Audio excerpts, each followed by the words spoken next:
everyone, welcome back to Spararia YouTube channel. Alright guys, so yeah, in this video I would like to share you a tutorial on how to turn off voice assistant on navigation button on Samsung Galaxy A56.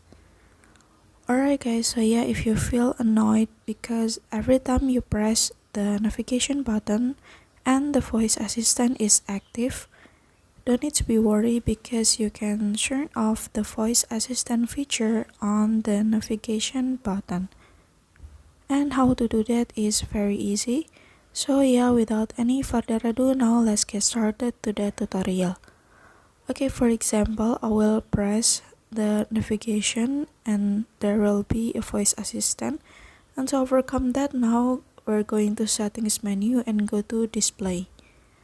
And then you can scroll down and go to navigation bar, and after that now you can turn off assistant apps and circle to search. Okay, and then when you press navigation button, there will be no longer the voice assistant.